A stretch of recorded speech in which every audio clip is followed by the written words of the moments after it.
Demetrius Thomas coming to you all via via YouTube channel, not my Facebook Live. I'm so used to saying that. I probably went live a little bit more this week than I usually do. I usually record on my YouTube channel, Healing to Help Healed 1122. That's my YouTube channel, Healing to Help Healed 1122.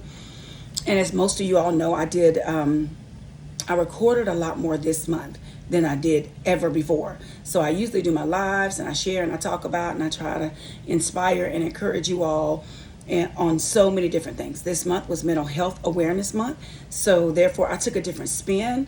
And what I did was I went to my YouTube channel and I would record the videos and I would upload them on my YouTube channel and I would share the recorded videos from the YouTube channel to my Facebook page. So that's why sometimes you'll see me. I get it mixed up a little bit because I've always went Facebook Live. I've had a YouTube page years before this page started. I just have upgraded it a little bit. I have a new title. I have the new vision. I have a new purpose for YouTube.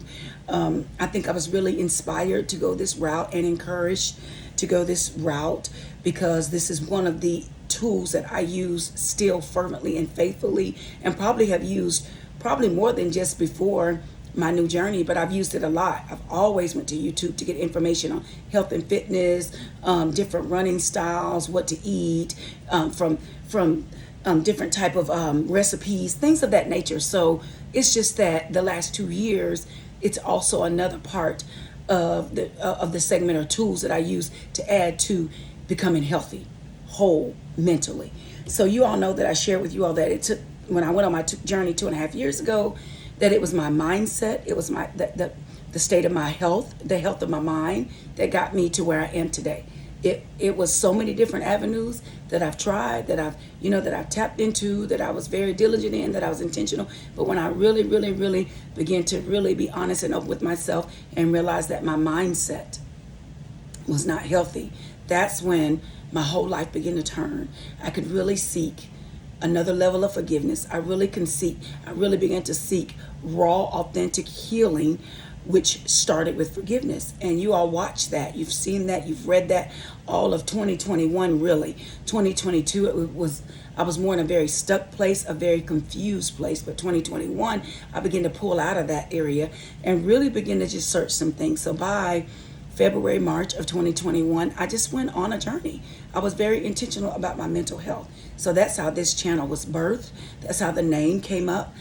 Healing to Help Heal. Healing, the number 2, to help heal 11/22, which is the day that my son died. So that's the YouTube channel. I'm going to share with you all. I don't think I did a 10-minute talk about it segment this week because I was in such a realm of restoration and I was coming off of my sabbatical from last week and I just wanted to just go on live and share. And again, I have a desire to do it a certain way. Hopefully in the future, I'll be able to time it. But if not, I'm just going to let God lead me. I'm going to let him do what he does in my life and how he does it. And just trust him on my journey and trust him on this path that I know that he's allowed me to be on and to do what I do. So of course it's Mental Health Awareness Month and it's a taboo subject. I've shared that with you all. Folks don't want to talk about it because of the stigma and the judgment that's behind the issues. I shared with you all that there's a difference between mental health and there's a difference between mental illnesses. There's a diagnosis and then there's just the way we're kind of thinking and our mindsets. Usually when the mind is unhealthy or the way we're processing or thinking through things that's unhealthy, it turns into mental health issues. Now, this is the dangerous part of mental health. I'm going to say this again. It goes undiagnosed or misdiagnosed because we confront it. We can cover it up. We can look the part. We can dress the part. We can degree the part. We can Black History the part. We can business owner the part. We can buy homes and cars and have all the money in the world to cover up the part of what's really going on. You can go to a doctor with a broken ankle, they can x-ray it and they can see the break. Mental health, unless there's something majorly wrong with mechanisms or things that's going on in your brain, it's hard to x-ray it and to see what's really going on. So many people experience so many things that they've never even went or even knew how to begin or was even comfortable to even talk about what was uncomfortable to them or what is uncomfortable to them. So therefore, these things have not really been processed properly. They haven't healed properly. A lot of band-aids have been covered up and put over the top of these issues, and they ease and they ooze out in other aspects and areas of our life. And what's so powerful for me is the more I took myself on a healing journey, the more I began to forgive, the more I allowed my hurts to be healed, and on all these different levels, it's the more I got an understanding and a compassion for people who, one, don't even recognize that it's there or they have the issues. Two, know it and haven't even gotten the help. Three, don't know how to get the help, don't know where to get the help. Or four, just don't care to get the help and say I'm okay and feel like they've worked it out and they know deep down in their hearts there's something wrong. That was basically my journey, other than the fact that I can graciously say I was already on a path to healing from the grief of my son, and then from the grief of, because you grieve so many different things, from the grief of a connection that I thought was pure and authentic for me. Might have started out that way, but of course dealing with someone who had not processed their hurts and their pains from decades of loss and hurt, and it was a huge mask. And then in that connection, I thought, you know, this is something or someone or folks that would understand me. So in that process, it ended up being totally opposite. Literally almost destroyed me mentally. And then there were so many other things that came behind the death of my son that I really know that tested my mental, because to me, I was already at the lowest place of my life. So I was already at the most broken place of my life. But what is so powerful, what is so amazing to me is to see where God has brought me from and to see how I operate and how I move today. To see how he healed me from so much anger and so much resentment and so many of the malicious ways that I was thinking, and so many ways that I felt like I had to fix it or I had to get back or I didn't want to forgive the driver or the people that I know and things that were connected to the folks that's connected to the folks that's connected to the folks and all these things. So, but when I know my heart, when I know what's happening in my heart and what's happening in my headspace, and I feel healthier mentally, I know what's happening in my life personally from being intentional, from putting in the work. Mental health awareness is a very important subject. It's a very important topic. It's one that every home should discuss. It's one that, as you can see, is taking our nation by storm. And I told you since COVID 2020 that we would not see even the beginning of the full after effect of COVID. We would not see the after effect for at least 3 years, where we're only 2 years in now. Because as you know, 2020, we were shut completely down. 2021, we were halfway shut down. People's psyche, mental health went far out the window. Even some of the things that we see now that are so bizarre, that seem so off the radar, it's not. Because the mental health was already a strain in America.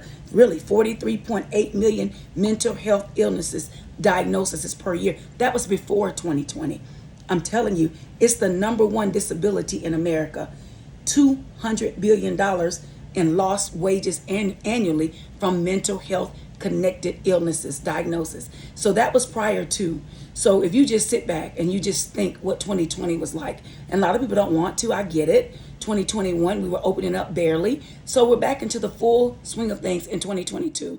And it's really things that they're not even sharing with us, from the criminal side, from the mental side, from the emotional side, from the suicidal side. There's so much that's going on with the mental health that's not even being exposed, that it's unreal. So that's why I think this is no longer, it's not a taboo subject in my life. I have talked about it a lot over this last year because I realized that that's what I was struggling with. I realized that until I got my mental health together, that I was no good for no one. I didn't play with that. I didn't play with people's lives. When I had these issues, I know they were real. I was already going to counseling for, my grief. So then it just blended right in together. Even now, no, I do not go to a counselor weekly or even monthly, but he/and she is available when I need them. And that's what I think is powerful. And I'm okay with that.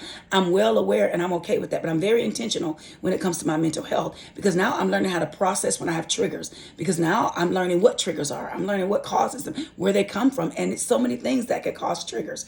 So with that being said, I want to share this with you all. This is why I came, and I wanted to do this recording today, and I'm going to do this one. And I just want to say, Start talking about it. Give people a safe space that they can trust you. When you have real sisters and real brothers or family members and things and issues, try your best to watch your wording. Wording is going to be huge when it comes to someone who have mental health concerns, someone who's struggling with postpartum.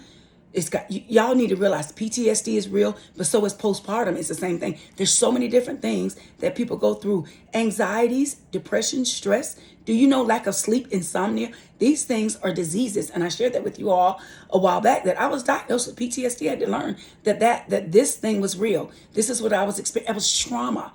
And it wasn't just that trauma. It was trauma after trauma. It was intentional trauma. It was sabotaging. It was being, watching people. And then I think once the grieving over my son and experiencing that, and then to just watch how people intentionally can do things that are on a level that you're not even used to experiencing. And then to know that they know what your life is going and what you're experiencing. And these people continue to do these things. And this is how I know. Now I'm going to tell you how I set this apart from spiritual and emotional, from what's spiritual and what's demonic.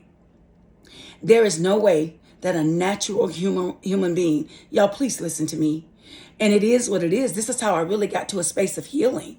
There's no way that someone in their natural mind will know a person is experiencing something so detrimental, a traumatic, life-changing, and they will intentionally try to add pain to their lives, especially folks that have been there for you, especially folks that have taken care of you when you were at your lowest, and you know that. But because things are not happening your way and you're not getting things your way, you will intentionally sabotage. You will intentionally speak against. You will intentionally try to make a person look a certain kind of way because your tribe and your group of people don't really know this person like this, but they feel like they know and can trust you. And because you're in a position, a pretty high standard position, and people seem to trust and believe what they see, but they don't really know. So therefore you have that power and influence to be able to speak a thing and people believe it. But this is where I got to a space in my life, and I can smile and I can share this because that's what took me on a fast track to say, God, heal me. Hurting people hurt people. It is real. It's not fake, and I can't do that. Okay, God, I'm tired of fighting this battle this way. I can't figure this all out, but I'm tired of fighting it. No, I've taken this to, I'm already in this court situation with my son. Okay, so I'm already doing this court situation because it was the principle of an issue. And then I got this other court situation that I'm facing that I could really take, and I can really do something about this. And I have all the grounds to do it and the proof. And when you hear God say, enough is enough, slow down, be still, and trust me. And I really, really felt like I needed to do this. I'm like, I need to do this. Like, I feel like this need to be done just for my sake, for others' sake. I need to be the one that I need to be able to stand up. He said, nope, because that's not, at least not now. That's going to put you in a space mentally where it's going to alter or affect your healing. And I need you to be healed. I need you to get healed. Stay focused on healing. Don't focus on, listen at me. He said, stay focused on healing. Don't focus on the offense. Don't focus on the threat. Don't focus on the attempt to blackmail. Don't focus on any of that. What I want you to focus on is healing right now. Everything else, I'm going to work it out in time. You have work to do. You have lives to help heal. You have people that I've called you to help heal. And I can't afford you to be distracted any longer. People are waiting on your story. It's your truth. It's your experience. I need you to tell it in love, peace, and harmony. I need you to tell it up under the anointing. I need you to not worry about those who don't get it. I need you to not worry about those who don't understand it. It's what I allow to cross your path, and it's what you experience, and it's what you allow me to get you in a very humble, crumble space. And now you allow me to heal you and to fix you and to mend you through your part and taking your responsibility on even needing validation and needing connections on that level. So therefore, when you realize that nothing and no one could fix you in that light but me, now we can move forward. Everything else I've already got planned out in my perfect timing. Jeremiah 29:11. He has a perfect, even if it's ugly, even if you don't understand it, even if there's issues and things that cause you to scratch your head, even if your mental health is off and you don't understand why, he has a perfect plan for your life. I promise you, to get you to a space of healing if you desire that. One thing I want to share with you, and this was when he told me that, and I can see it now. I can see the opportunities that have been presented before me to speak and to teach and to share and to pour into and to inspire and to encourage. And I get it now. I said, God, I get it now. He said, exactly. I know what I'm doing with your life. I knew on 11/22/19. I knew in 2020 when you made the connection. I knew in the middle of 2020 when things went haywire. I knew when things were going on with your life, and you had to look and you had to watch folks who knew your story, who had intentionally made these connections with folks and who were doing things to you that they don't even know to this day, that you know that they participated in with this person to try to bring you down and break you, even though you knew. So I knew too. So just know that I knew that I was working on a thing in you, because I was going to heal you and I was going to use you to do a thing, and part of it is what you're doing now. Even part of the book that I wanted to share, part of my experience I wanted to share in my first book, God said no, I need you to heal. I need you to go ahead on and get this one out, and then I can prepare you. And it is so amazing to me how, and I know this is my 10-minute talk about it segment, but it's so amazing to me how peaceful I'm able to write my second book. How it's even the more authentic, because I'm having to tell you really some of the things that I experienced from a very authentic place. So you can understand what it's like to really get healed from real issues. If you think I was authentic and I shared in book 1, book 2 is giving specific circumstances and situations that I experienced month by month by month. That's how detrimental it was. Month by month by month. It was always something new. It was always something different. It was always something hard. So when you see me and you see me vibing in this energy, this is why I smile. Not because I got the brand new house, not because I got the acres, not because I got the car, not because I got the new bike, not because I'm on vacation, not because I'm at the beach, I really do smile from a very authentic place, because I was so broken and I didn't see a way. I didn't see. And as you can see, the husband to the teacher that was just killed grieved himself to death. 2 days later, he's dead. I know that feeling. When I read that this morning, I just shook my head. I know those days. I know what it was like to not know where I was at, and I was in my childhood home. I know what it was like to just stare, and I couldn't tell you how the tears even started falling.